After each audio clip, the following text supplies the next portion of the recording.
Assalamualaikum warahmatullahi wabarakatuh. My name is Muhammad Kanakatepia. My student ID 120410243005. I'm from class A IUP in Islamic Economics.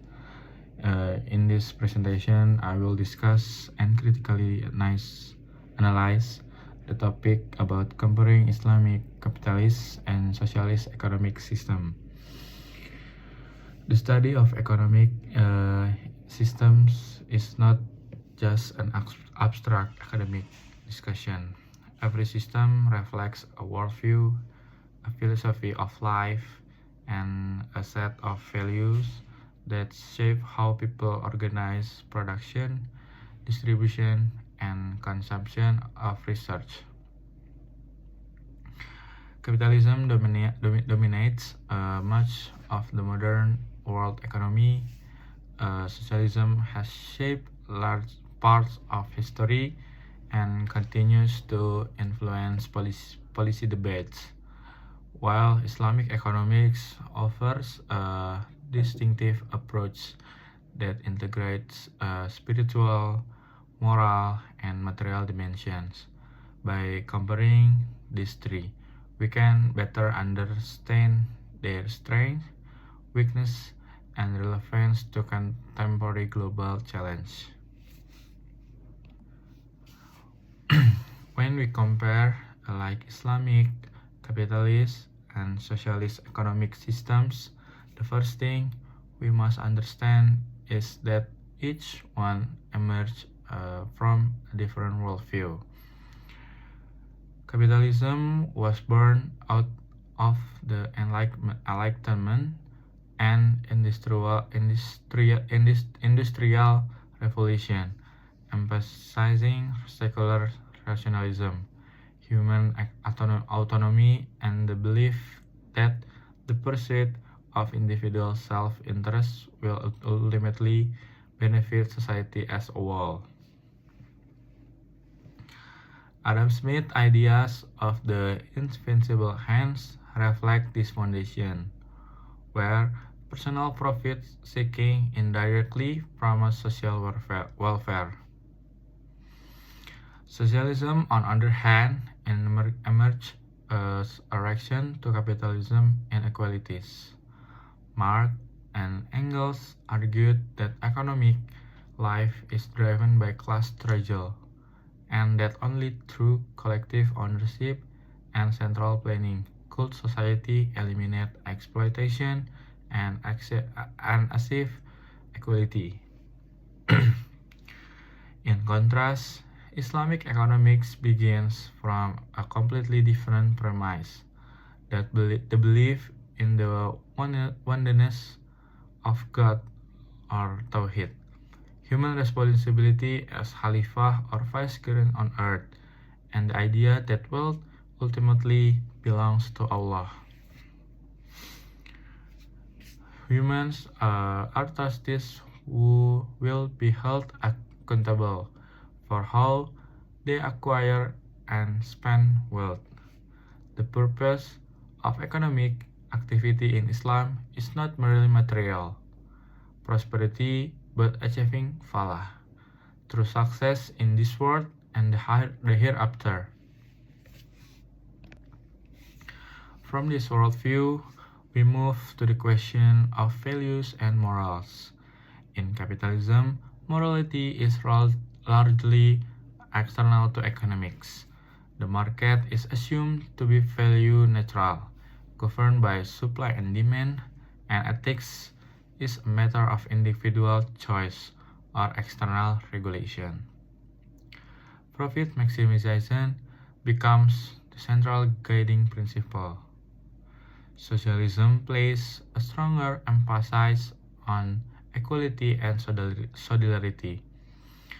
But in practice, morality is subordinate to state power and the ideology of collectivism. Islam, however, integrates morality into the heart of economic life. The Quran prohibits riba or interest, and gharar, excessive uncertainty, and unjust enrichment, while encouraging fair trade, transparency, and generosity through zakat and sadaqah. In Islam, morality is inseparable from economics. Halal and haram principles regulate transactions to ensure justice, honesty, and social welfare. Another important aspect is the balance between individual and social interests. Capitalism elevates individual freedom almost absolutely. Private property is sacred, and personal initiative drives innovation and growth. However, this often results in deep inequalities where the rich accumulate more wealth while the poor struggle for survival. Socialism swings to the opposite extreme, prioritizing collective welfare, but often the expense of personal freedom, entrepreneurship, and efficiency. Islam provides a middle way. It acknowledges the individual's right to own property and pursue wealth, but it limits this right with obligation to society. Zakat is a concrete mechanism to redistribute wealth, while wakaf and sadaqah promote social solidarity. Thus, Islam allows individuals to be free, but also remind them of their duty to the community and to God. When addressing the problem of exploitation and conflict, the three systems differ sharply. Capitalism stands to accept inequality as a natural outcome of competition, arguing that market efficiency ultimately raises overall welfare. Yet, this often leads to exploitation, monopolies, and crisis. As seen in global financial crisis, socialism identifies the root of exploitation in class conflict. The bourgeois exploiting the proletariat and therefore seeks to abolish private ownership of production. However, in practice, this often led to authoritarianism, inefficiency, and lack of incentives. Islam instead identifies the root cause of economic problems in moral failure, greed, injustice, corruption, and neglect of divine guidance by prohibiting exploitative practices such as riba and encouraging mutual cooperation. Islam seeks to prevent exploitation. Before it begins, economic justice is not merely structural but also ethical and spiritual. Ownership of research also reflects to the philosophical foundation of its system. Capitalism champions absolute private ownerships. Research, capital, and land are controlled by individual or corporations with minimal restriction. Socialism abolishes private ownership of major research, placing them under state or collective control in order to prevent exploitation. Islam once again offers a balanced approach. It recognizes three types of ownership. The first is about private ownership, which is respected but not absolute. The second one is public ownership, such as natural research that belong to the community. And the last one is state ownership, when the government manages certain research for the greater good. This flexible model avoids the extremes of monopolistic capitalism and rigid socialism. Next, the market mechanism is another of comparison.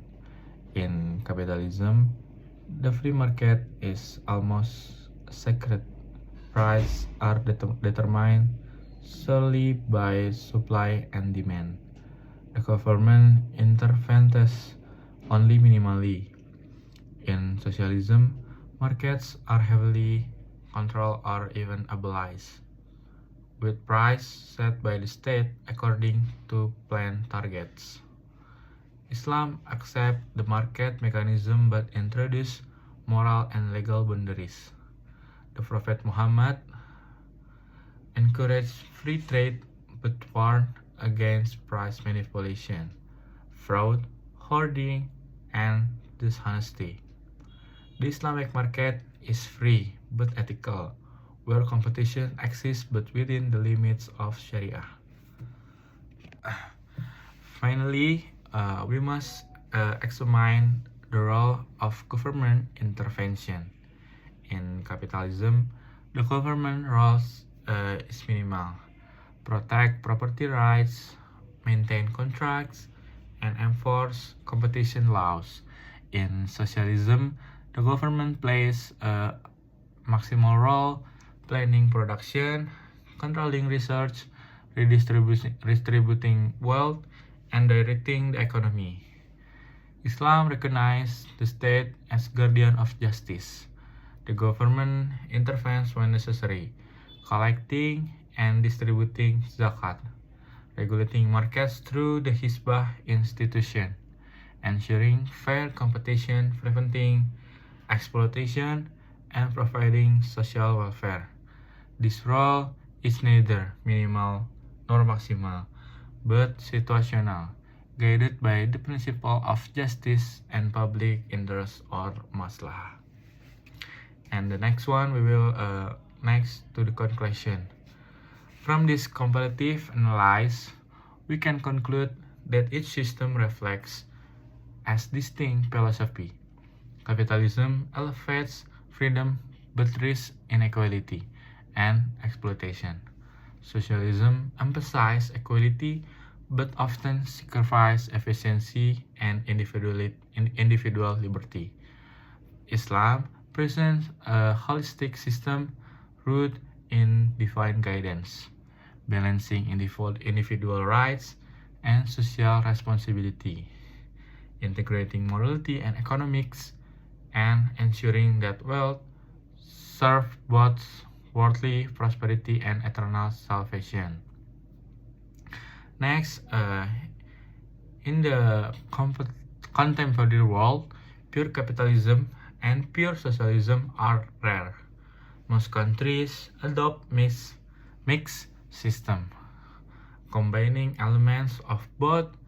However, the Islamic economic system remains highly relevant, especially in addressing modern issues such as financial crisis, inequality, poverty, and environmental sustainability.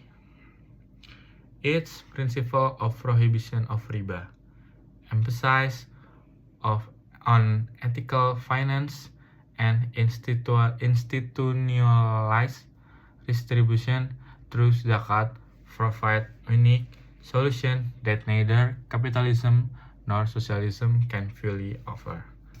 Personally, I believe that the Islamic economic system is not only an alternative but a necessary corrective to the excess of capitalism and the failures of socialism. However, its implementation requires not only technical institution but also strong moral consciousness, sincere leadership, and commitment from society. Without this, even the best system can fail. Thank you for your attention. Sorry for all the mistakes. Assalamualaikum warahmatullahi wabarakatuh.